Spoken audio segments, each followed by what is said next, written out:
Welcome to Board Game Binge, the place where we bring you bite-sized, bingeable board game content from across the industry. I'm your host, James Staley, and in this episode, we're chatting with Fred Weller from Roxbury Games. Fred is a board game designer and self-publisher of the new Hex Factor, which is currently on Kickstarter. Fred, welcome to the binge. How you doing, my friend? I'm doing very well. Thank you, man. That's such a great intro you have, I have to say. Oh, thanks. Well, hey, it is a pleasure to get to meet you. This is the first we've chatted, coming in kind of hot here. We've never met each other before, so I'm excited for this chat and getting to know you, as well as having the audience kind of join us on that. So the first to kind of start off, where are you joining us from, Fred? I'm joining from New York, but I just want to say one more thing, which, Sure.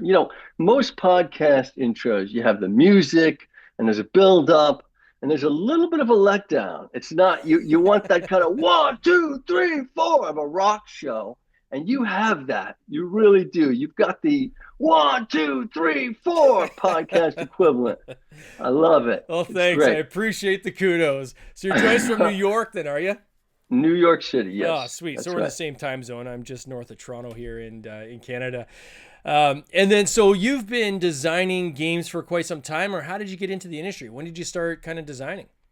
Well, I've always loved board games, but I didn't start designing until I had just finished doing a play. I'm an actor, and I had just finished doing a great play called To Kill a Mockingbird with Jeff Daniels. Wow. We had run for a year on Broadway, and it was very fortunate to have done that nice long year run right before the quarantine hit. But when the quarantine hit, the theaters shut down and Hollywood shut down. Yeah. Nobody knew what was coming next. I had no idea. It seemed like, Armageddon. So we started playing a lot of board games, my family and the others in our pod. Um, and I just was always fascinated by it. So I started tinkering with it a fair amount. Hmm. And I've designed a lot of board games that I played with friends and family um, that were just not practical. A lot of custom dice. Um, Yeah. and I still have a couple of them I'd still like to bring out in some incarnation. But once I started talking to manufacturers and started understanding a little more about the practicalities, of the industry, I started thinking more in terms of what can I put out there. And that's when I got around to Hex Factor. And also I was talking with a friend of mine, a couple friends of mine, and this bio is in my Kickstarter. One was colorblind, Hmm. and he wanted a game that is actually color based, but for colorblind people. Yeah. And the other friend of mine, also a board game geek, and possibly even a bigger board game geek than I am, he was interested in that crossover game, Hmm. that you could play with the non-board game geeks. And I played a lot of games like Rummy Cube and Quirkle, those after Yeah. dinner games. So I wanted to explore that sort of region, that crossover where, the board game geeks call it an appetizer game Hmm. and the non-board game geeks just call it a game, you know? So that's what I was interested in. Yeah, I like to call them. We call them gateway games, kind of in our circles, because it's kind Yeah, of like that the gateway. gateway drug, right? Like, how do you get people Yeah, into the hobby? You yeah, get them something that's got enough meat on the bone where if they're playing with a gamer, everyone's gonna have fun. Yet it's simple enough for them to understand that you can kind of get them in without being kind of overwhelmed, right? yes, yes. Oh, that's cool. Um, And now with yeah, these two partners of yours, were they involved in the design, or was it more along the lines of them just kind of influencing you on the decisions you're going to make in your design? they just kind of influenced and advised and were very important game testers. Um, and my partner Matt and I have a a very good um, dynamic Hmm. in that we get along well, we communicate well, but we serve different functions while game testing. Yeah. He's always trying to. It's interesting because he's actually played more board games than I have. He's played a lot of board games. Like, and he's obsessed with them, but he's always trying to push the game simpler, simpler, simpler, simpler. Mm, And I kind of want to make it a little bit more decision based. yeah. But if you play the game, it really is. We do have it down to 1 minute explanation, and you can pretty much get the whole thing by the 1 minute video link that we have to our Kickstarter. Now, I did notice in your preview video you had Richard Kind kind of doing an intro. Like, how did you connect? Is it just because you're in the acting community, you're able to pull in these actors, or? He's a friend, and he doesn't play games. And so we sat him down and said, "Play this." Yeah. And he said, "I don't play." And he loved it. He really loved it. And so it was perfect. We played poker with him. Mm. He's a good poker player. We used to play No Limit Texas Hold'em. Um, and actually, that circle, that poker circle that went on for years, has now transformed into a board game circle because we realized it was more fun if somebody wasn't going home short $700. You know what I mean? You Yeah. can have that same experience without losing money. Um, so that circle has become a pretty consistent uh, board game circle of Power Grid, El Grande. Mm. What else do we play? Wingspan. Yeah. So a couple older games, and then Wingspan and Scythe would be the newer games, the Stonemaier games. Do you hit the like the board game cafe circles at all down in the city, or is it? Yeah, yeah. Well, we go to the board game cafes. Mhm. I haven't really hit up board game cafe events. There aren't as many in our board game cafes Hmm. as I would like. I asked them about, do you have a game testing event? And the answer was, you want to organize one? And I should, but it's interesting.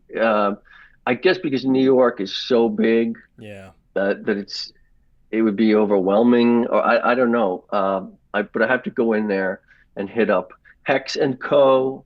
is a great one, Hmm. and the Uncommons are two great board game cafes here. Wonderful. It's a great way to get a large number of people in on a night, though. Like I know there's Yeah, most of the FLGs here in my area. If they run like a designer night or something like that, um, it's usually packed, right? Like, so people will often bring people with them, right, to help play test other people's games, so you can play test others and so forth.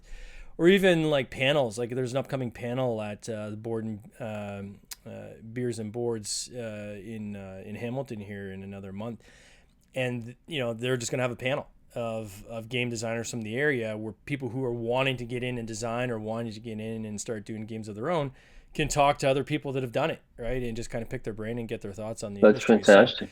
yeah, So they have a panel of designers yeah, primarily, but also publishers or whatever. yeah. Panel comes in, and then that brings in traffic, right? Because you have people, like, the community is so large, and there's so many people wanting to get into this industry who have ideas that maybe just don't know where to get started, and it's a great way to network. And yeah, they get a packed house when they set these things up. So it's a great way to kind of build the audience for the cafe, and at the same time kind of pay it forward to other people who are trying to get into the industry for the designers, right?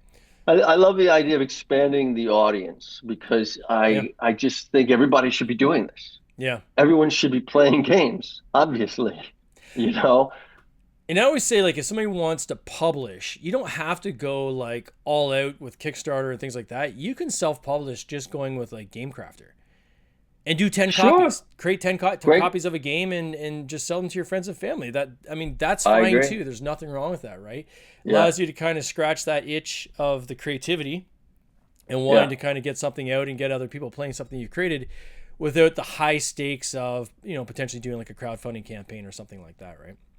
sure, sure. Game Crafter is amazing. Yeah, and So I know. you gotta use Game Crafter to start in any case, right? So Well, it definitely makes it look more professional when you're putting together your prototypes, for sure. Now I noticed that you've got Launch Boom on your page as well. So what was the process you went through to kind of get connected in with that group? I was listening to a podcast of Board Game Design Lab, and he had Dusty Droz on, Mm, and he was talking about botany. mm, And I was exploring the idea of a Kickstarter and marketing, and there were a couple of other people in the board game space, and I was under the tutelage of Joe Slack.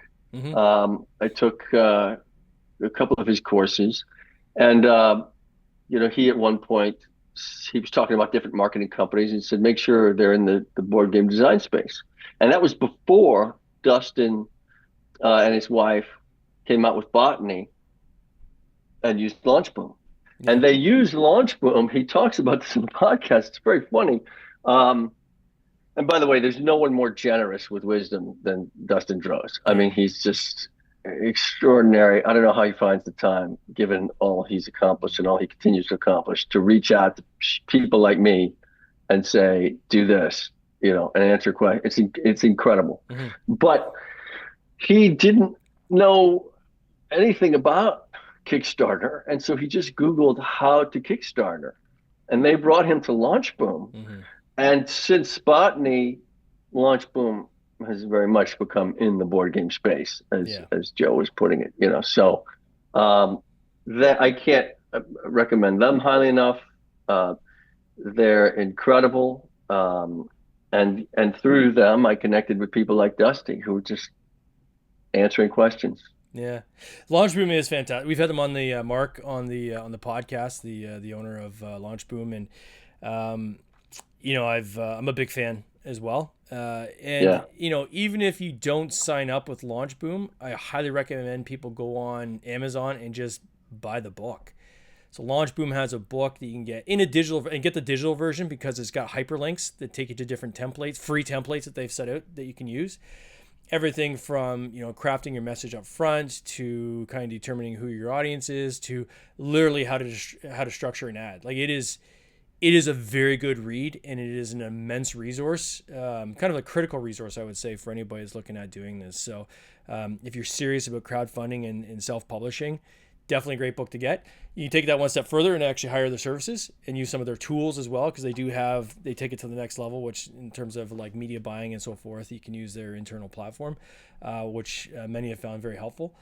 But they really break it down into really a science. Like here's the science of how this works, right? And everything from even the VIP, right? And there's a lot of controversy for a bit there over, people selling VIP memberships to their campaign where they get early buy-in.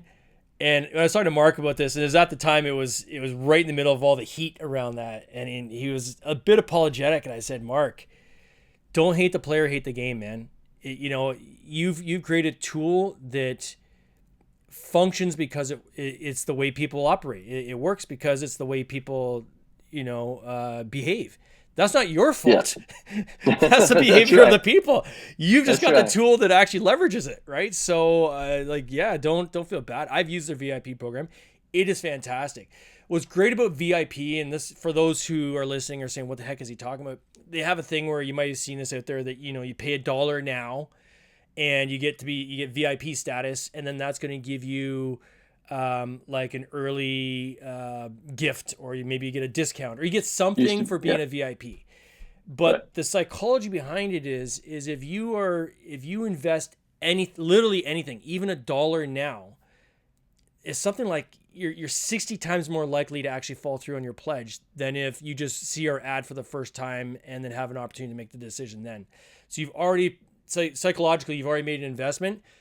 So you're more naturally inclined to continue on with that investment, to see that investment through, towards in terms of a full pledge, and it works. I mean, it does. I've used it, and that's not a bad thing. If you can sort out the people that are serious about your campaign, so leads that come in that are literally serious about this is something I'm interested in, and you can reward them, why wouldn't you want to do that? Like, I'm not going to apologize for offering incentives for people who say, yep, I'm in, and they're in early. I'm going to reward those people, and I'm not going to feel bad about that. If you're not going to come in early, that's fine. but you don't get the reward that the person gets who was there kind of 6 months early. So Right. I think it's actually, I think the number is, if somebody puts down an email address, yeah, I think that person's 15% likely to actually follow up. And I think if they give you $1, they're 60% likely yeah, or something like that. 50 probably. It's the numbers just go up extraordinarily. it's And significant. and the Yeah. yeah, and the way Launch Boom encourages us to explain that on the landing page is we're trying to gauge serious interest. And that actually is accurate. That's exactly what you're trying to do, because you're not necessarily going to Kickstarter Yeah. if you don't have. And I actually, this is another amazing thing about Launch Boom. I actually had a different game Mm. that I hired Launch Boom to help me promote. And I still love the game, but it's basically a kind of it's really oriented towards kids. It's a set collection, push your luck thing. And the theme, I was kind of infatuated with this play on words, Band of Ogres. Mm. It's actually about a musical band Yeah. of ogres, and then the art reflects that. But there's nothing in the mechanics that. So people were looking at it and like, wait a minute, I like ogres. There's not, you know what I mean? Why'd you pull me in with this ogre theme? And now I'm not seeing any taverns or. So it was too specific an audience, and the mechanics didn't match the theme. But Launch Boom helped me to really explore the market a little bit, test it, and said, look, this isn't gonna, the market can't bear this. Mm. I said, well, shit, I gave you all this fee for it. They said, don't worry about it. We owe you a Kickstarter. I said, well, when does this expire? They said, it doesn't expire. Wow. Just, we owe you a Kickstarter. So come up with a different game and we'll do that. And that was a year and a half ago. I Wow. mean, they're fantastic. They've been advising me like free Yeah. just based on that initial fee. They're fantastic. They're very good. There's also Yeah. if you get and again, even though just the book gives you access to their community, and their community is constantly people Really? giving each other advice. So, there's like that dashboard you can log into, and then you can see Yeah. like it's like That's where I get advice from Dusty and other all the people. feeds Yeah. and stuff like that. Yeah, you get access to that even if you just buy the book. Man, Yeah, it's I very haven't good. read the book yet. Oh, because the I've book just is been outstanding. actually, I'm going to get Outstanding. it. It's literally paint by numbers, which is awesome. The other thing I found is I created a VIP group out of this. We had a Cities of Venus game, and it's a series of games that we're doing as part of this narrative universe, and the VIPs get to weigh in on the direction that we're going. So we were making some tweaks to our last game we had, Survivors, and we needed to make some decisions on like the terrain boards and the styling and so forth. And I just kept throwing it to the VIPs, and the VIPs are like, "Oh, I think we should do this," and we're doing little votes, stuff like that. And they literally steered the creative direction we went on some of the elements of this game. So, it's not just a token dollar. If companies are No. doing it right, you can actually get involved in kind of setting the direction of what they're creating, which is pretty cool. Yeah, I've got to make better use of that. I've had them weigh in somewhat of the marketing, Yeah. I've shown them a couple of different you know videos I've created, but that's so smart to really get feedback. Yeah, I actually wanted to go one direction, and it was overwhelming the votes going in different directions. So I went the direction the votes went. Like it's, Great. none of us are as smart as all of us, I guess is the classic saying, right? And if you can get people to Yeah. kind of weigh in, then that's a good thing. With Hex Factor, so walk us through like how did you come up with this game then? So it's very very cool, kind of stepping back and look at it from from kind of a macro level, and you can see now I understand with the color blindness, like the choice of the colors and so forth. But when I was watching the gameplay of this, I mean, I could see this being a very, very addictive game. Almost like, and I don't want to simplify it like this, but you think of like bananagrams, right? So when you're Yeah. playing bananagrams, simultaneous play, you're trying to get your puzzle done, before the other guy. And I very much got that vibe here. And I cannot think of one time I've played bananagrams where it hasn't been 3 games in a row, because you can't just play one. You have to keep playing. Exactly. That's probably the experience I think we're seeing here. Can you walk us through how do you play this game? So you're trying to uh, solve these little puzzles. Mm-hmm. Okay. The puzzles are simple. They're black and white. They're little clusters of black and white hexes. So just picture four black hexagons, but in the middle of the hexagon is a symbol, either a star, a circle, or a hollow, another hexagon. All right. And so you've got these wooden hexagonal tiles. In the deluxe version, they're wooden. Um, they're hexagonal tiles with those symbols in the middle as well. So what could be simpler than putting them together and solving those puzzles? Except that the puzzle pieces have a separate logic, which is they have two colors, and you can only push your tiles together where the colors line up. It's really simple, visually you get it in seconds. I mean, I've taught it to little kids, and then you claim the puzzle once you've made it, and people are racing to claim these puzzles all at the same time. Everybody's got 6 cubes. You put down a cube. As soon as somebody runs out of cubes, the game is over. That person doesn't necessarily win though, because there are some puzzles are worth more, and you have little bonus points for area majority, and that's what kind of makes the decisions interesting. But yeah, I wanted that, as you say, but anagrams is interesting. I wanted that group. I wanted that set of people, the Rummy Cube set. But I also was hoping to have, and I think I've accomplished it, an appetizer game for serious board game geeks who are waiting for their fourth or fifth person to show up. Yeah. Yeah, I love it. And then you've got talk to us about the cards too. So you got like attack cards and things like that. So how does that work? Yeah, so you those are optional expansions, but if you have attack cards, basically an attack card has one of the three symbols on the back. There are three different kinds of attack cards, right? And if so, you've got circle attack cards, star attack cards, and hexagon attack cards, just like the three symbols. But the attack cards, a star attack card, for example, has a cluster on it, a puzzle on it that's mostly stars. So let's say I've got a lot of stars in my tiles. I can turn up an attack card, and then I can easily solve one of those star attack cards. But they don't give me points. They give me the ability to attack someone else. If I solve an attack card, I can take your cube off. So there's an optional take that kind of mechanism to it that makes it fun to, if you're winning, you got a target on your back and you're going to get attacked. Once you target so once you claim, that you've got a certain puzzle, and there can only be one cube at a time, I believe, right? Right. Once you've got a cube on there, no one else can solve that puzzle. Unless they get a card where they're going to basically unless they take get the card. cube taken off. Yeah. So once you solve that puzzle, can you then break your pieces apart and reuse them in another combination, or do they have to stay? You must turn in those ones you just use and replace them. So you always have 10 tiles at a time. And so you take new ones from the box, and then you put your old ones back. The sequence is important because by taking the new ones first, it gives your opponents a second to check your work. And there are incentives for busting somebody for sloppy or incorrect work. It's very quick. It's about a 5 to 7 minute game at the entry level. I love it. This is totally my jam. And you got a lot of reviews too, right? Like you've got Better Mood Board Games, Tabletop Vibes, First Comic Reviews. You got Leonie Grundler, I guess, from Linus Games. But she's a great designer. Yeah, Grant. Leonie played it. Yeah, Lyon on there as well. Yeah, Grant Lyon. Yeah.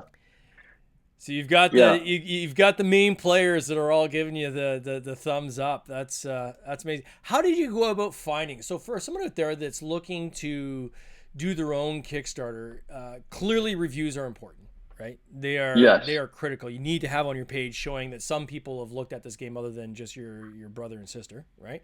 Yeah. So what would you recommend about how people can approach that, or how do people find the different reviewers, or how do they approach the reviewers? Well, if you do start with Launch Boom and you do seek advice from people who've done this before, they will help to connect you to reviewers who are insightful and who are known.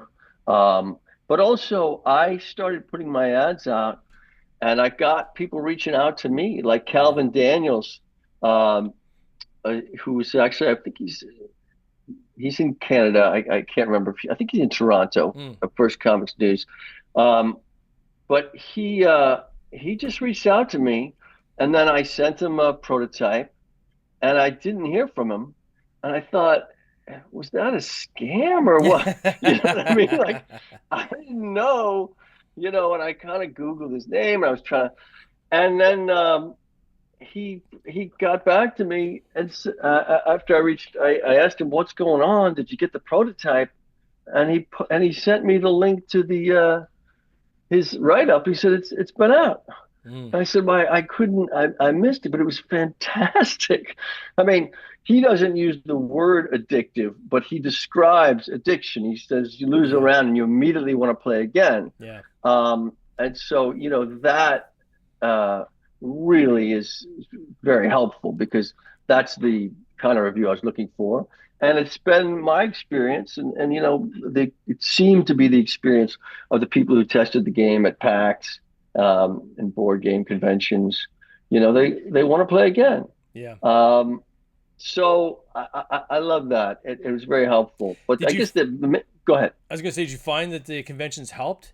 And then were you getting like a Oh my booth, God. or were you taking it to like the unpub rooms, or where were you doing it? Like, Unpub. We weren't ready yeah, for a booth. We'll have a booth next time. yeah, But Unpub, I can't speak highly enough about Unpub. I mean, that was so helpful.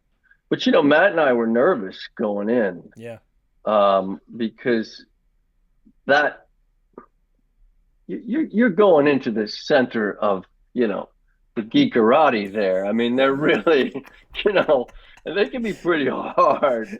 Uh, and we're talking about again a game that we we were looking at the Rummy Cube set. We're trying to straddle the fence. yeah, We want to get these people. We also want to get Game Geeks, but they loved it, man. yeah, And the first time we had somebody with elf ears, like pumping her fist because she just won our little yeah. 1 minute family friendly game, man. That was a great feeling. I think Um, sometimes too you can get like imposter syndrome too, right? Going into some of these events for the first yeah, time, where you've created a game and you're like, you got all these desires and stuff around you that maybe cranked out several games, and like, who am I, with this idea? But man, sometimes the right idea just hits, right? These kind of games yeah, do very, very well in Europe. Like I went to Essen.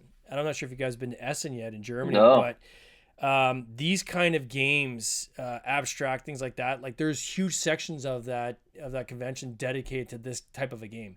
Um, good heavens, I got to get there. yeah, you got to get there. Essen in Germany. It'll be in the fall, but it's the largest Oh board man, game conference in the world. I think they have like 120,000 people or something. It's insane. It's biggest convention you'll ever attend, and wow. but yeah, that it's a great market there as well. So yeah, it's I'm so excited for you guys. So where do you go from here? Like, is there another game you've got on the horizon, or what's your plan for Roxbury Games?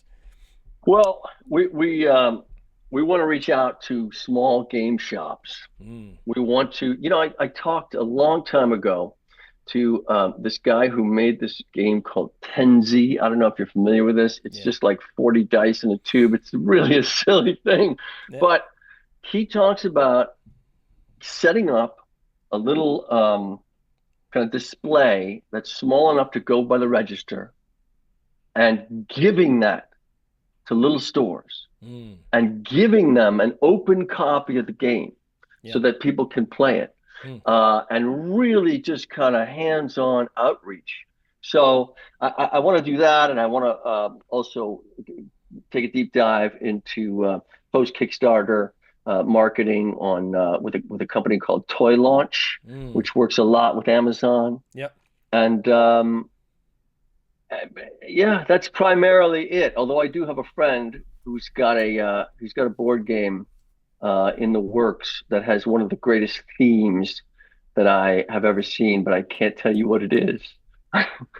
I'll just say that. But I want to publish his game, yeah. but I can't. I'm just going to tease it with that. It has one of the greatest themes.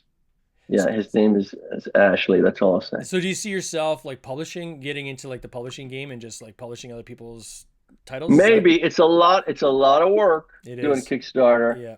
I wasn't thinking about it, But when he told me this theme, I was like, oh my gosh, it's like a theme that's kind of a.